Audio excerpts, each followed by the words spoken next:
வளரி வணக்கம்.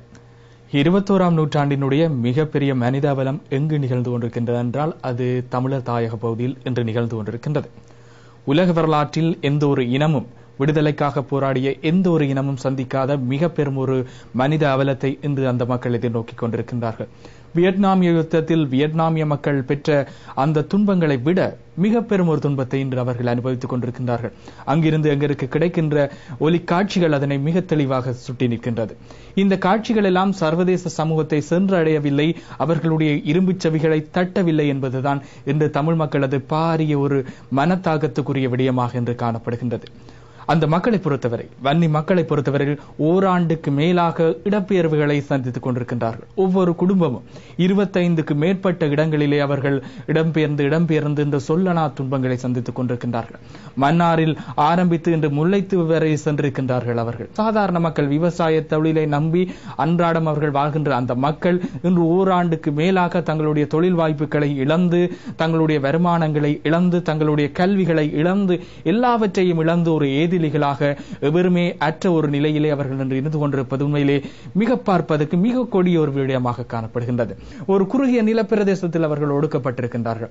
அந்த நிலப்பிரதேசத்தில் இருந்து கொண்டு அவர்களால் விவசாயம் செய்ய முடியாது, அவர்களால் அன்றாட உணவுகளை உற்பத்தி செய்ய முடியாத ஒரு நிலையில் அவர்கள் காணப்பட்டுக் கொண்டிருக்கின்றார்கள். உலகில், அது நான் ஆரம்பத்தில் கூறிய போல, உலகிலே எவருமே அனுபவிக்காத மிக பெரும் கொடுமைகளை அவர்கள் அனுபவித்துக் கொண்டிருக்கின்றார்கள். அவர்கள் அந்த அனுபவங்களை எங்களோடு பகிர்ந்து கொள்கின்றார்கள். நாங்கள் என்ன மழையின் தண்ணியாலும் பெரிய கஷ்டப்பட்டு கொண்டிருக்கிறோம். சாப்பாட்டுக்கு வசதி இல்லை, சாப்பாடும் இல்லை, புள்ளிகளும் காய்ச்சல், மருத்துவ துன்பம், மருந்தும் இல்லை. இப்படியான கரைச்சல்களில் இருந்து இருக்கிறோம். அந்த வழியில வீடுகள் வாசல் எல்லாம் விளந்துட்டோம், சாமான் பொருள் வண்டம் எல்லாம் விட்டுட்டு வந்துட்டோம். எல்லாம் இப்படியே இருந்து பெரிய கஷ்டப்பட்டு கொண்டிருக்கிறோம். சாப்பாட்டுக்கு ஒன்றும் இல்லை, புள்ளிகளுக்கு மாவில்லை, சீனி இல்ல, தேயிலை இல்ல, அரிசி இல்ல, மரக்கறி சாமான் ஒன்றுமே கிடையாது. இங்க மீன் வேண்டிக் கொள்ள இயலாது, வேண்டதுக்குமோ வசதி எங்களே ஒன்றும் இல்லை. எல்லாம் விளந்து இருந்து இப்படி கஷ்டப்பட்டு கொண்டிருக்கிறோம். ஒவ்வொரு நாளும் ஒரு நாளைக்கு 100, 200 சாகுது, 400 காயப்படுது. அப்படி டெய்லி அப்படி நடக்குது. இப்போ இந்த கடைசியா இந்த முள்ளி வாய்க்கால் பொக்கனை மாத்திரைகள் எல்லாம் போட்டதை பாதுகாப்பு வேலையை நீங்கள் அங்கே போய் இருக்கலாம். ஆனா இந்த பார்த்தா இங்கேயும் டெய்லி இதுதானே நடக்குது, தொடர்ந்து இப்படியேதான் இருக்கு. ஆமா, அதன் முறையில இப்ப நாங்கள் எல்லாம் இப்ப இருக்கிறோம். இந்த உயிர்கள் 8 நாளே நிற்கும், போவோம், எப்ப இருப்போம் போக மாட்டோம். இப்ப இருக்கிறோம். இப்ப புறாவுக்கு எல்லாம் போக இந்த 5 பேர் இதுல செயல்படுத்தி சேர்த்து போகுது. இப்ப மத்தியானம் அப்ப ரோட்ல கூட நடமாடையெல்லாம் கிடக்கு. பெருந்தேன் நாங்கள் முள்ளிவாய்க்காலுக்கு நேரா தொழிலுக்கு போனாங்க. ஒரு 8 போட்ல தொழிலுக்கு போன இடத்துல நான் தான் மேல உயிர்வாழ கிடந்தேன். அவ கிடந்த இடத்துல நேவி வந்தது. நேவி சின்ன போட்லயும் பெரிய போட்லயும் 3 போட்டை ஏற்கனவே பிடிச்சு போட்டான். அதுக்கு பிறகு இவர போட்டும் எனக்கு பக்கத்துல கிடந்தது. நாங்களே கண்டுட்டு நேவி வர்றான்னு தெரிஞ்சு நாங்கள் விலைய வெட்டி போட்டு நாங்கள் ஓடி வந்துட்டோம். அப்ப இவர் இன்னொரு 2 விலை தான் இவருக்கு இழுக்க கிடந்தது. அதோட இவர் இழுத்துக்கொண்டு ஓடி வருவாருன்ற நாங்கள். ஆனா நாங்கள் வரைக்கே வெடிச்சதான் கேட்டது. அப்ப அவன் இப்படி கடுமையான வெடிச்சத்தோட இது பண்ண தாக்கல் நடத்தி இருக்கிறான். அதுல கண்மூடித்தனமான நாங்கள் இதுல சரியான கஷ்டத்து மத்தியெல்லாம் இந்த தொழிலை நாங்க இதுல செய்யறோம். இங்க நிலப்பாடு தெரியாமல் ராணுவம் எங்களை தொழில் செய்ய விடாமல் இப்படியான ஒரு கொடூரமான செயலை ராணுவம் செய்து கொண்டிருக்கிறது. இவை மட்டுமல்லாமல் இந்த மக்களுக்கு மிக பெரும் ஒரு பிரச்சனையாக இருப்பது உணவுப் பொருள் பிரச்சனை. உண்மையிலே வன்னி நிலப்பரப்பில் இப்பொழுது அந்த மக்கள் இடம்பெயர்ந்து இருக்கின்ற பகுதி கடற்கரை பகுதி. அந்த கடற்கரை பகுதியிலே அவர்கள் விவசாயம் செய்வதற்கோ தங்களுடைய பொருட்களை உற்பத்தி செய்வதற்கோ உரிய எந்த விதமான வளங்களும் இல்லை. அப்படியான சூழ்நிலையில் அவர்களுக்கு வேறு ஒரு இடத்தில் இருந்தால் உணவுப் பொருள் வர வேண்டிய ஒரு கட்டாய தேவை இருக்கிறது. அரசாங்கத்தினால் எங்காவது மாதத்தில் ஒரு தடவையாவது மிக குறைவான உணவுப் பொருட்களை அவர்களுக்கு அனுப்பப்படுகின்றது. அந்த மக்களை பொறுத்தவரையில் தாங்களாகவே உற்பத்தி செய்து தன்னிறைவாக வாழ்ந்த அந்த மக்கள் இப்பொழுது எந்த விதமான அடிப்படை வசதிகளுமற்ற அந்த கடற்கரை ஓரமான மணல் மண் நிறைந்த அந்த பகுதியிலே வாழ்ந்து கொண்டிருக்கின்றார்கள். குடிப்பதற்கு நீர் இல்லை, அங்கு உவர் நீர், இப்படியான பல பிரச்சனைகளை அனுபவித்துக் கொண்டிருக்கின்றனர். எங்காவது ஒரு கிணற்றில் மாத்திரம்தான் நல்ல நீர் கிடைக்கின்றது. அந்த நல்ல நீரை பெறுவதற்காக காலையிலிருந்து மாலை வரை அவர்கள் அங்கே வீதிகளிலே நீண்ட வரிசையாக காத்து நிற்க வேண்டிய ஒரு தேவை இருக்கிறது. இவ்வாறான பல நெருக்கடிகளை அவர்கள் அனுபவித்துக் கொண்டிருக்கின்ற இந்த சூழ்நிலையில் இலங்கை அரசாங்கம் எங்காவது ஒரு நாள், மாதத்தில் ஒரு நாள் அவர்களுக்கான உணவுப் பொருட்களை சர்வதேச அழுத்தத்தின் காரணமாக அனுப்பி வைக்கின்றது. அப்படி அனுப்பி வைக்கப்படுகின்ற பொருட்கள் அவர்கள் பெற்றுக்கொள்வதிலே பெரும் பிரச்சனைகளை எதிர்நோக்கின்றார்கள். அண்மையிலே வெங்காயம், பூசணிக்காய், உருளைக்கிழங்கு போன்ற 3 உணவுப் பொருட்கள் மாத்திரம் அவர்களுக்கு அனுப்பி வைக்கப்பட்டது.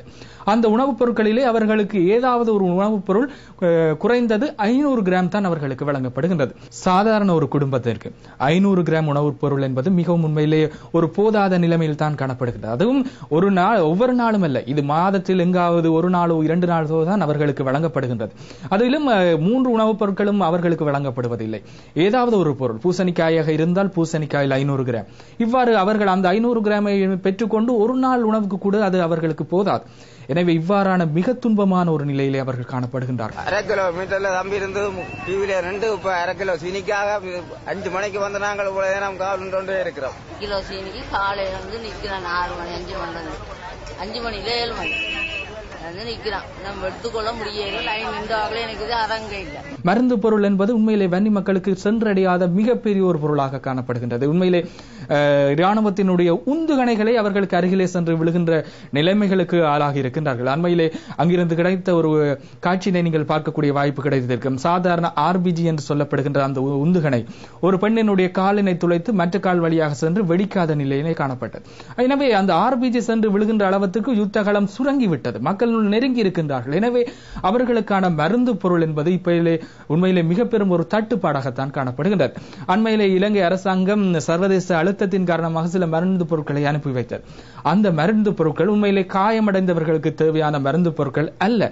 சாதாரண நோய்கள், சர்க்கரை நோய் போன்ற நோய்களுக்குரிய மருந்து பொருட்கள் தான் அவர்களுக்கு அனுப்பப்பட்டிருக்கிறதே தவிர யுத்தத்தினால் காயமடைகின்ற மக்களுக்கு பயன்படுத்துகின்ற அல்லது காயங்களை ஆற்றுகின்ற மருந்துகள் அவை அல்ல என்பதுதான் எங்களுக்கு கிடைத்திருக்கின்ற தகவல்களாக காணப்படுகின்றது.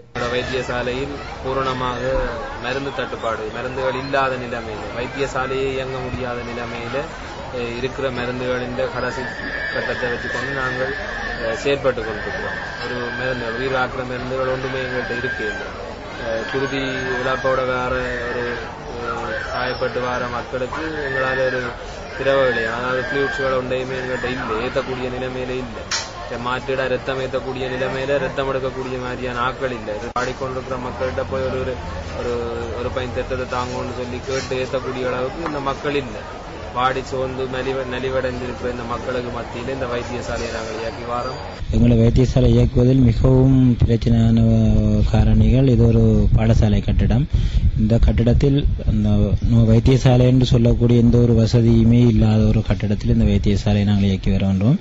இதில் மலசலகுடம், தண்ணி, நோயாளர்களை வைப்பதற்கான படுக்க வைப்பதற்கான இடங்கள் எதுவும் இல்லாமல் ஒரு முதலுதவி செய்வது போன்ற ஒரு செயற்பாடுகளை இங்கே நாங்கள் மிகுந்த சிரமத்தின் மத்தியில் செய்து வருகின்றோம். இதற்கு நாங்கள் பல எல்லா வன்னியில் உள்ள கிளிநொச்சி, முல்லைத்தீவு எல்லா வைத்தியசாலையும் மூடப்பட்டு நாங்கள் செல்லடிக்கு மத்தியில் பயத்தினால் ஓடி வந்து இந்த வைத்தியசாலையில் நாங்கள் இயக்கி வருகின்றோம்.